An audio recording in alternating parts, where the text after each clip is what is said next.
आपको यह शोर सुनाई दे रहा है? यह शोर है गोदी मीडिया की कायरता का, उनकी बेशर्मी का। जब बिहार में पिछड़ों की सरकार होती है, विपक्ष की सरकार होती है, तो आए दिन घटनाओं पर यह लोग जंगलराज का जिक्र करते हैं। मगर साहब, लगातार बिहार में रोज घटनाएं हो रही हैं। खुद चिराग पासवान कह रही हैं कि इन घटनाओं पर अंकुश लगना चाहिए, मगर मजाल है गोदी मीडिया में इस बात को लेकर डिबेट हो। शुरुआत मैं बिहार के अररिया के प्लेटफॉर्म नंबर 2 की इस वारदात के साथ करना चाहता हूं। जैसे कि आप देख सकते हैं दोस्तों, बिहार 1 झारखंड की खबर है। यहां पर लाशें पड़ी हुई हैं प्लेटफॉर्म पर। पुलिस की आप यहां पर भीड़ देख रहे हैं, पुलिस की निगरानी यहां आप देख रहे हैं। यहां पर गोलीबारी हुई और 3 लोगों को मौत के घाट उतार दिया। सोच की भी सहरन पैदा होती है कि बिहार के अररिया में प्लेटफॉर्म नंबर 2 पर अफरा तफरी मची हुई है। क्यों? क्योंकि अपराधी खुलकर आते हैं, बेखौफ आते हैं, गोलीबारी करते हैं और 3 लोगों की लाशें पड़ी हुई हैं। मैं आपसे सवाल पूछना चाहता हूं, इससे बड़ी और खतरनाक खबर क्या हो सकती है? मगर इस पर चर्चा की जाएगी? नहीं।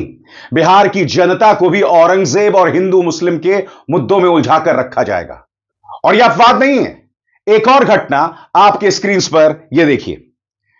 सहरसा न्यूज, दोस्तों के साथ बाइक से निकले किराना दुकानदार की निर्मम हत्या, मकई के खेत में मिली लाश।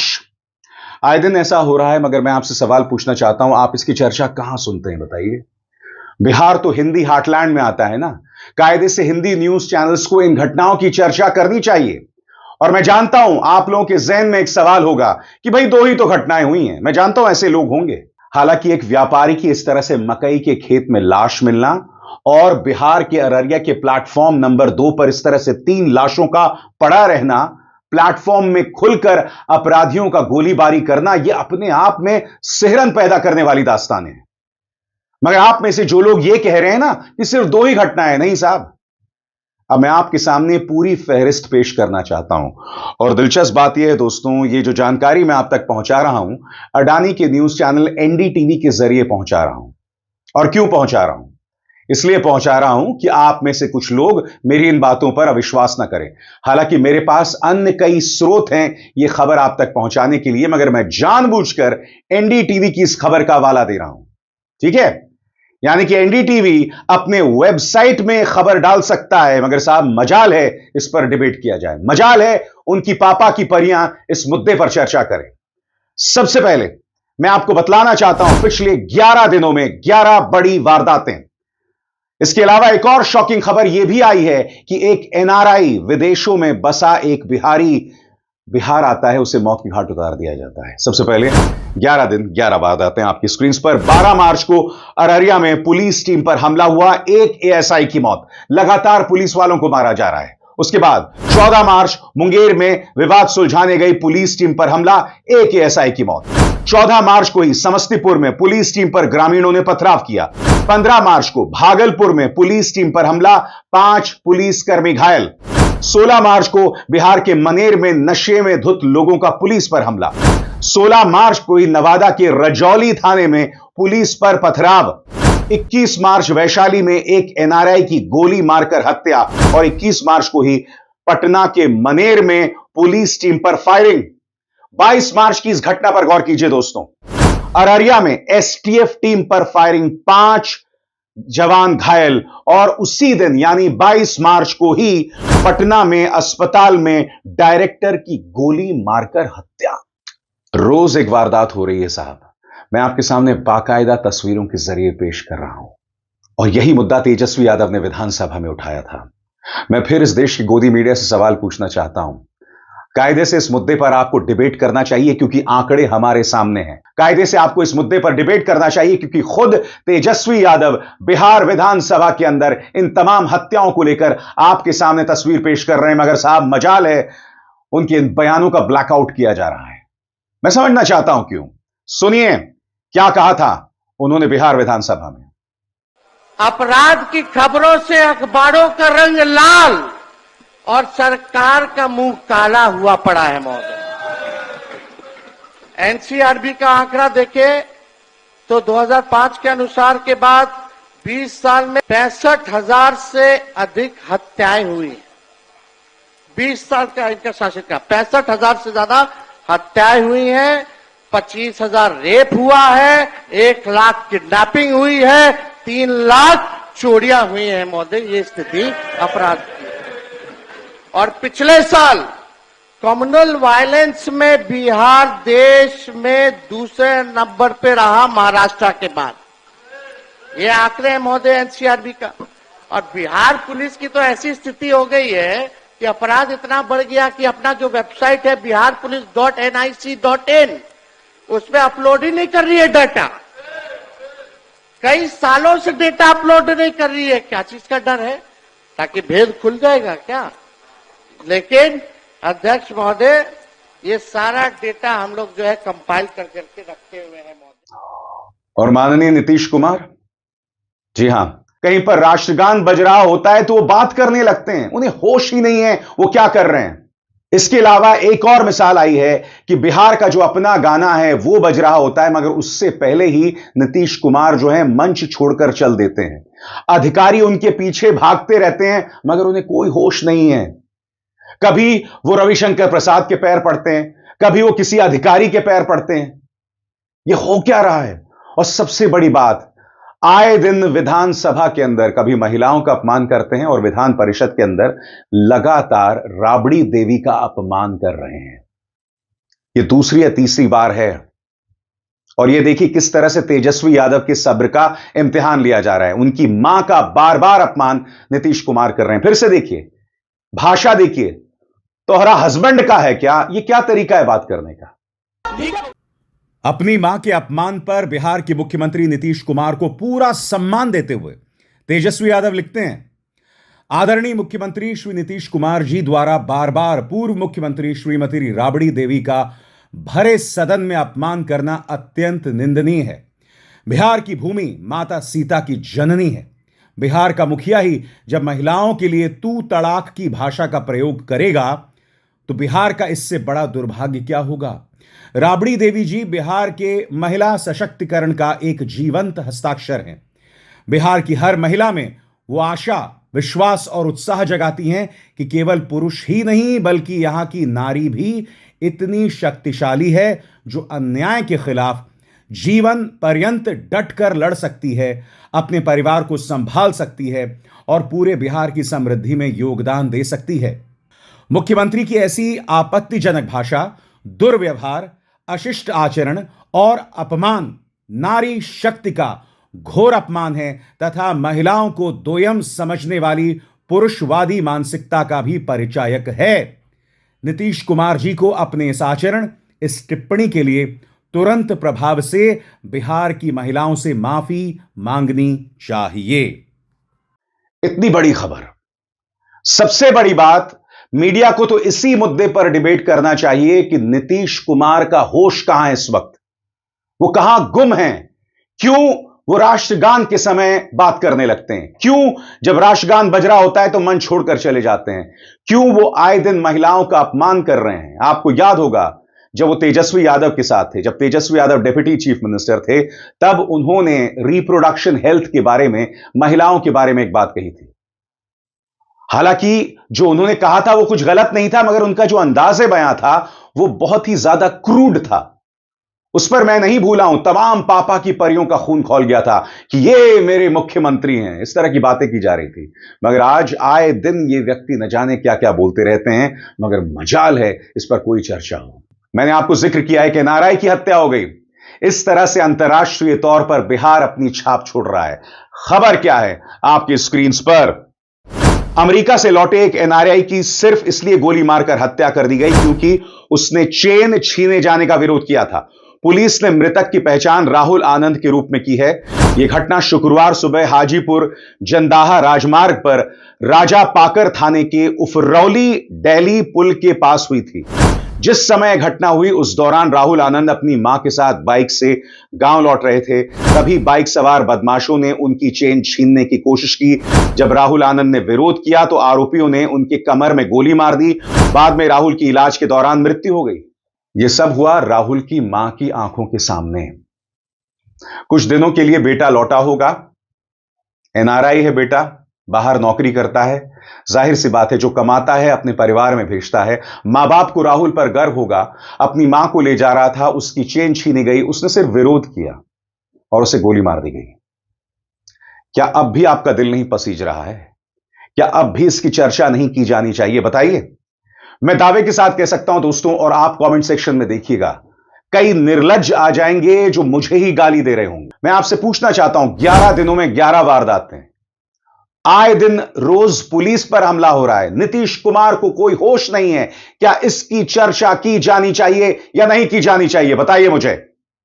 इससे पहले कि मैं आपको बताऊं कि बिहार की जनता के लिए क्या विजन पेश कर रहे हैं तेजस्वी यादव, और तेजस्वी यादव की खुद की क्या चुनौतियां हैं, क्योंकि तेजस्वी यादव यह नहीं भूल सकते कि 2020 में सत्ता उनके हाथ में थी, मगर कुछ जानकारों के मुताबिक प्रियंका गांधी वाड्रा की एक गलती की वजह से सत्ता उनके हाथों से चली गई। वो घटना क्या है उसकी हम चर्चा करेंगे, मगर हर बार की तरह दोस्तों मैं आपसे अपील करना चाहता हूं कि आप अपने मोबाइल फोन पर सिर्फ नोटिफिकेशन का इंतजार मत कीजिए। यानी कि आपके मोबाइल फोन पर मेरे कार्यक्रमों का नोटिफिकेशन मिलता है, सिर्फ उसका इंतजार मत कीजिए। खुद मेरे चैनल में जाइए, खंगालिए, मैं दिन में कम से कम 3 कार्यक्रम करता हूं। देखिए, अपडेटेड रहिए, और हां, मेरे हाथ मजबूत कीजिए, मेरे चैनल को ज्वाइन कीजिए। स्वतंत्र और आजाद पत्रकारिता का समर्थन कीजिए, सच में मेरा साथी बनिए। बहुत आसान है दोस्तों, इस ज्वाइन बटन को दबाइए और आपके सामने आएंगे ये 3 विकल्प, इनमें से एक चुनिए और सच के इस सफर में मेरा साथी बनिए। तो हां दोस्तों, इसी तरह से मेरे हाथ मजबूत करते रहिए। बिहार विधानसभा के अंदर तेजस्वी अपनी सोच, अपनी विचारधारा पेश कर रहे हैं। वो कह रहे हैं कि आज का जो मौजूदा बिहार है, जहां युवाओं की बड़ी तादाद है, वहां बेरोजगारी एक बहुत बड़ी समस्या है। वो कह रहे हैं कि जब हम सत्ता में आएंगे तो हमारा एक विजन होगा बिहार के लिए, बिहार के युवाओं के लिए। क्या कह रहे हैं वो, आइए सुनते हैं। अब मौका आ गया है, बिहार 2025 में अपने यंगेस्ट स्टेट होने का फायदा उठाएगा और यह मौका बर्बाद नहीं होने देगा। हम बिहार को भारत का मैन्युफैक्चरिंग हब बनाएंगे। ये बीजेपी के लोग युवाओं, नौकरी, रोजगार, उद्योग, धंधे, एआई और टेक्नोलॉजी में आगे बढ़ाने तथा रिसर्च और इनोवेशन में इंगेज करने के बजाय इन्हें जात, धर्म, नफरत और प्रोपेगेंडा में उलाझ के रखने का काम करते हैं। मन का नया बिहार बनाने के लिए मेरे पास विजन है, स्पेशल मिशन है और अनडाइंग पैशन है महोदय। नया बिहार की 58% आबादी 50 वर्ष के लोगों से कम की है और उसके सपनों को, आकांक्षाओं को, भविष्य को अपनी कुर्सी का खेल में नहीं जला सकते। मैं युवा हूं, उनकी भावनाओं और सपनों का समझता हूं और हर हाल में बिहार के युवाओं के सपनों को साकार करूंगा। मुझे सरकार नहीं बल्कि नया बिहार बनाना है। उन्होंने एक करारा तंज नीतीश कुमार पर भी मारा है। वो कहते हैं कि सत्ता चाहे जिसकी भी हो, नीतीश कुमार को लगता है कि वे ही मुख्यमंत्री बने रहेंगे। उन्होंने इस मुद्दे पर सीधा प्रहार किया और लोकतंत्र की दुहाई दी है मुख्यमंत्री नीतीश कुमार को। सुनिए उन्होंने क्या कहा। बार बार मुख्यमंत्री कहते हैं कि हमने इसको बनाया, मतलब तेजस्वी को हमने बनाया उप मुख्यमंत्री। तो हम आपसे पूछना चाहते हैं, 80 बड़ा होता है कि 43 बड़ा होता है? 43 बड़ा होता है कि 80 बड़ा होता है? 71 बड़ा होता है कि 81 बड़ा होता है? विजय सिन्हा जी और सम्राट चौधरी जी, आपकी बड़ी पार्टी है ना कि छोटी पार्टी है? आपकी बड़ी पार्टी की छोटी पार्टी है? अब हाँ या ना में बताइए। आपकी बड़ी पार्टी, आपकी पार्टी को बड़ी आपने बनाया कि सीएम ने बनाया? आपको डिप्टी सीएम मोदी जी ने बनाया कि मुख्यमंत्री जी ने बनाया? अरे मोदी जी ने सम्राट चौधरी जी बनाया कि नीतीश कुमार जी ने आपको डिप्टी सीएम बनाया? और हम लोग अगर समर्थन पत्र नहीं देते तो इनको गवर्नर बुला लेते क्या वोट लेने? हमारा अधिकार है। हाँ, तो हम बनाए। सृष्टि सृष्टि की संरचना ही 2005 के बाद से हुई। ये नहीं रहेंगे तो दुनिया खत्म हो जाएगा। मुख्यमंत्री बोल रहे थे कि टेलीफोन, आईपैड, कंप्यूटर खत्म करो। अब बजट ही पेश कर रहे थे तो दिखाने के लिए आईपैड ला करके दिखा। गजब हाल है। हम लोगों की हैसियत नहीं है बनाने की, जनता मालिक बनाती है सबको। मुख्यमंत्री जी को पता होना चाहिए। तेजस्वी यादव कदम फूंक फूंक कर इस साल के अंत में होने वाले बिहार विधानसभा चुनावों के लिए मेहनत कर रहे हैं, मगर भारतीय जनता पार्टी भी उन पर लगातार हमले कर रही है। मसलन अगर आप इस तस्वीर को देखें, यहां तेजस्वी यादव इफ्तार में गए हैं। मैं आपको बतलाना चाहता हूं, इफ्तार में नीतीश कुमार भी गए हैं। उनका खुद का इफ्तार था जहां चिराग पासवान और मुरेठा चौधरी, सम्राट चौधरी भी गए थे।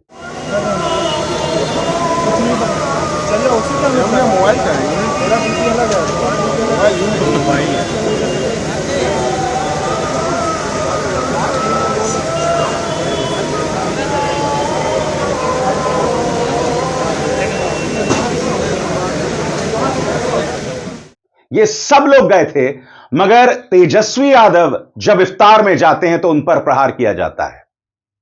हालांकि मैं स्पष्ट कर दूं, उसी दिन वो मिथिलांचल के अहिल्या देवी मंदिर में भी गए थे। यहां आप देख सकते हैं, इस बार मिथिलांचल पर उनका खास जोर है।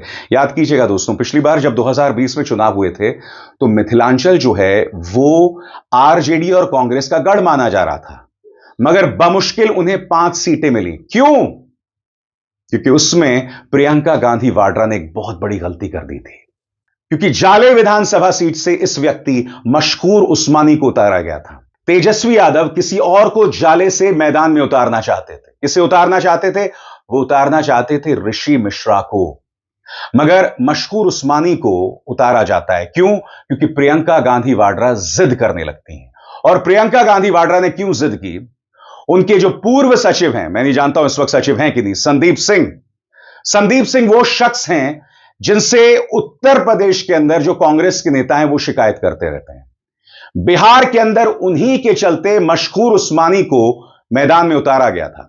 अब मशकूर उस्मानी कौन है? उनकी पृष्ठभूमि अलीगढ़ मुस्लिम यूनिवर्सिटी की है।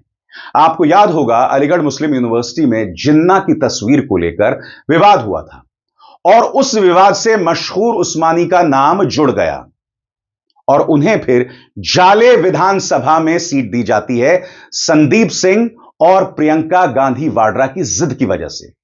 नतीजा क्या होता है दोस्तों?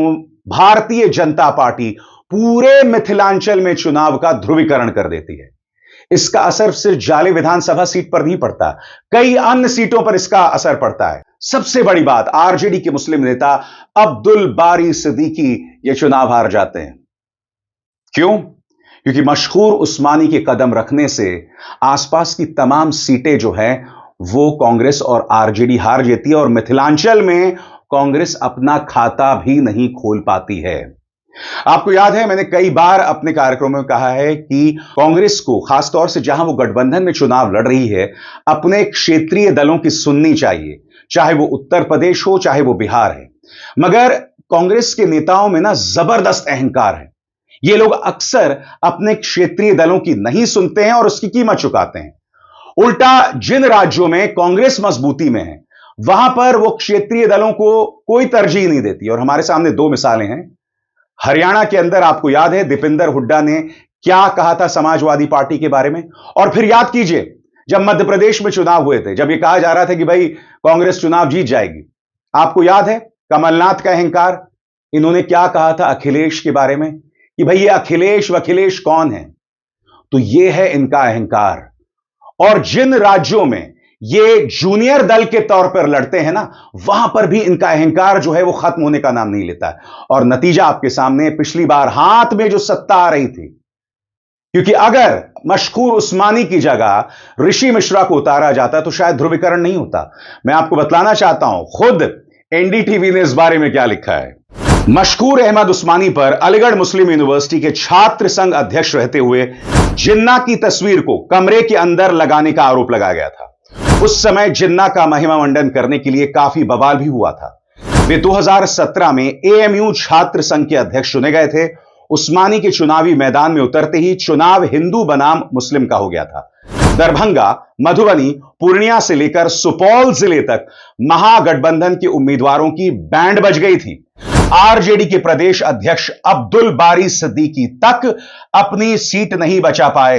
मिथिलांचल की 30 सीटों में से आरजेडी को महज 5 सीटें मिली, जबकि इस इलाके में कांग्रेस का खाता नहीं खुला। और याद कीजिएगा दोस्तों, मिथिलांचल जो है वो गढ़ माना जाता था आरजेडी और कांग्रेस का।